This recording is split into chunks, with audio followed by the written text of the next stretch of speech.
Cordarrelle Patterson has had one of the more interesting decade-long NFL careers in recent memory. A former first-round pick in 2013, he's played with 5 different teams, has never had a season over 600 receiving yards, but still gets some buzz of being a Hall of Famer. We'll summarize all of that and how we got here, so I hope you guys enjoyed the video. Remember to leave a like and comment, and let's get into it. Cordarrelle Patterson went to the University of Tennessee, but before that, he started his collegiate career at Hutchinson Community College in Kansas. During that time, he also ran track and field, and he was sensational, of course. With his 6'2" frame and large strides, he was a ridiculous athlete. And to the surprise of no one, he broke a ton of records in his 2 years there and was rated a 5-star prospect by 24/7 Sports. Entering his junior year, Patterson transferred to Tennessee, but did get offers from other big programs like LSU, Auburn, and Georgia. At Tennessee, Patterson, who was used as a Swiss Army knife offensive weapon that we know today, received 25 carries, 46 receptions, and 24 kick/punt returns. The team overall did not have a good season, but Patterson individually broke the school's all-purpose yards record for a single season, which was held for 25 years by Reggie Cobb. After declaring for the 2013 draft, Patterson was viewed as a raw prospect, but his versatility and big-time playmaking ability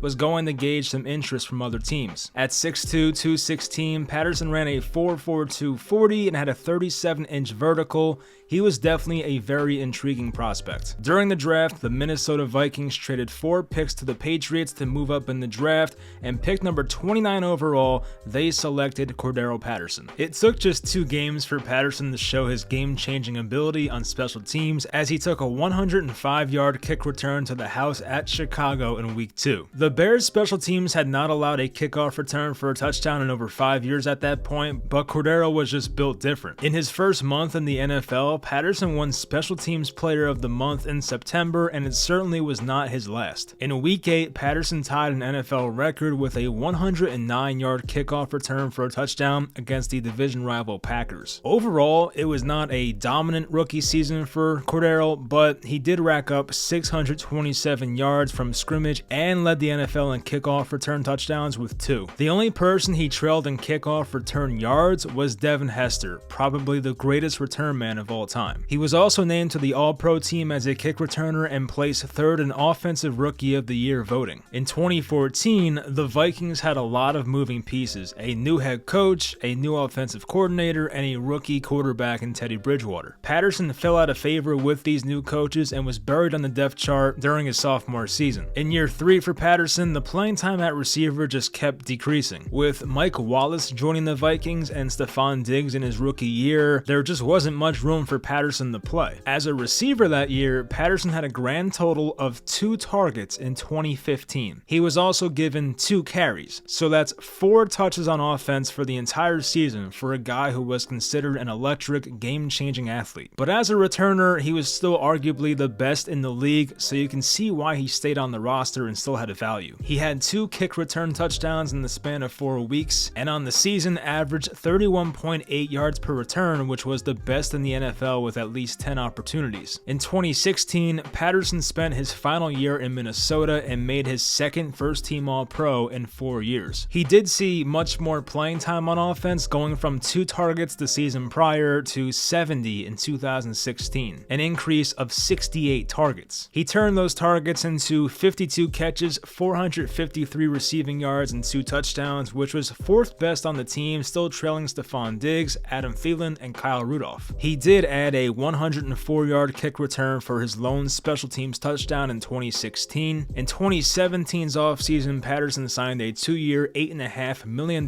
deal with the Oakland Raiders. Their top 2 wide receivers were studs with Amari Cooper and prime Michael Crabtree, so the 3rd spot was still up for grabs. He did not claim that job and finished 6th on the team in targets despite playing in all 16 games. When you're seeing less targets than guys like DeAndre Washington, who was a backup running back, and Seth Roberts, it had to be a frustrating experience. He didn't do too much in Oakland, but did have a couple of rushing TDs for over 40 yards each, but ultimately it was a down year for him, including kickoffs. The next season, Patterson was traded to the New England Patriots for a 6th-round pick. Bill Belichick had a plan in mind and decided to play Patterson at running back more than ever, feeding him a career-high 42 carries for the 2018 season. He had a decent season overall, putting up up 228 yards as a runner, 247 yards as a receiver, and was still top 5 in the NFL in kick return average. He scored 5 touchdowns on the season and even had a 38-yard kickoff return in 2018 Super Bowl to help defeat the Rams 13-3. Patterson won his first Super Bowl, but this would end up being his only season in New England. In 2019, Patterson took his talents to Chicago on a 2-year, $10 million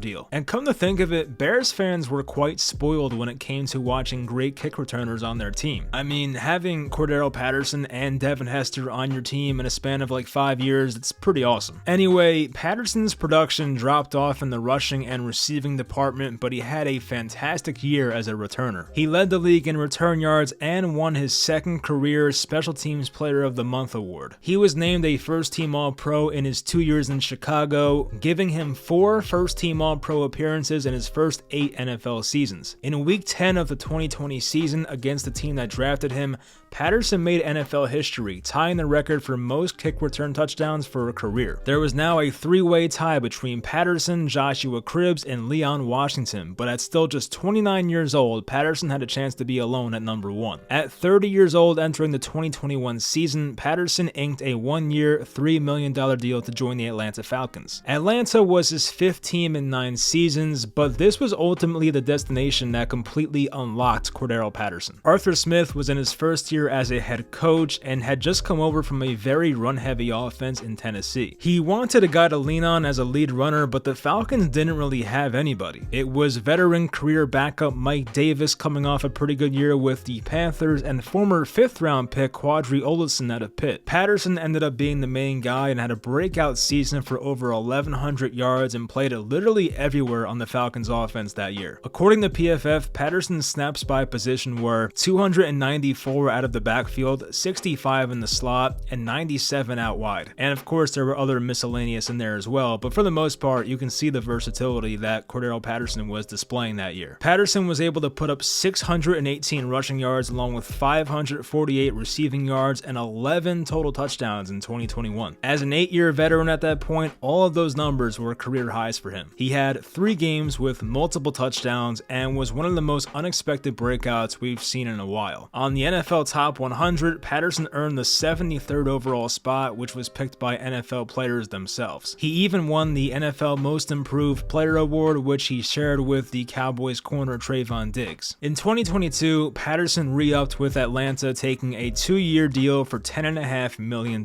This time, though, he entered the year as the starting halfback, and the expectations were higher. He opened up the year on fire with 2 games of over 120 rushing yards and a couple of touchdowns. Unfortunately, a knee injury had Patterson placed on the IR for 4 weeks, but when he returned, Patterson did something special. When Patterson tied the kickoff return touchdown record, he was a member of the Bears and faced the team that drafted him. 2 years later in 2022, Cordarrelle, against the team he had tied the record with, ended up breaking the touchdown record in a 27-24 win over Chicago. His 9 touchdowns on kickoff returns is the most in NFL history, and with less kickoffs being taken back every year, it seems like, that record may stand for a while unless something changes. Unless Patterson is surprisingly released, he'll finish out the last year of his contract in Atlanta. If you looked at Patterson's statistics, you notice that his best seasons in terms of scrimmage yards have been the past 2 years at 30 and 31 years old. Now at this age, running backs are supposed to break down if they have not already, because most do. But Patterson is in a unique situation where he has not taken the same beating as a decade-long running back would normally take. So could he continue to put up big numbers as he enters his mid-30s? I mean, it's a possibility. Now this leads us to an interesting thought. Is Cordarrelle Patterson a Hall of Famer in the NFL? Personally, I'd say no, but to play devil's advocate, let's talk about this real quickly. Patterson made the NFL All-Decade team for the 2010s as a kickoff returner, of course, and with the belief from many that Devin Hester belongs in Canton, then why not Patterson too? Overall, he's made 4 first-team All-Pros, won a Super Bowl, he was the all-time leader in touchdown returns, won a Most Improved Player Award, and is top 3 all-time in kickoff return average. He's also the only player in NFL history to have a 100-yard kickoff return, a 75-yard touchdown catch, and a 50-yard rushing touchdown in the same season. You can make the argument, but I still don't believe he gets in unless he puts together more production in the future. If he were to put a season of over 1,000 scrimmage yards next year and had a touchdown return again, I might start convincing myself at that point, but we'll see what happens. It just sucks knowing what this guy could have been if he was used the right way. I mean, basically his first 8 years in the NFL were kind of wasted besides the kickoff returns. It wasn't until his age 30 season in Atlanta in 2021 where they finally used him the right way and said, hey, that guy can play running back at a pretty high level. And we've seen it before from guys like even Ty Montgomery and recently Deebo Samuel and guys in the past like Percy Harvin that just sometimes transition to running back. For some of these elite athletes, it's just second nature, and Cordarrelle Patterson was definitely an elite athlete. Of course, it'd be hard to stay healthy playing the way he has in Atlanta the past couple years for his entire career, but looking at his career, I mean, the guy has barely missed any games so far. He missed 1 game in 2018 and of course 4 games this year in 2022. But aside from that, the man has played in 16 games just about every year. That'll do it for this video. Once again, leave a like. I hope you guys enjoyed, and I'll talk to you guys next time.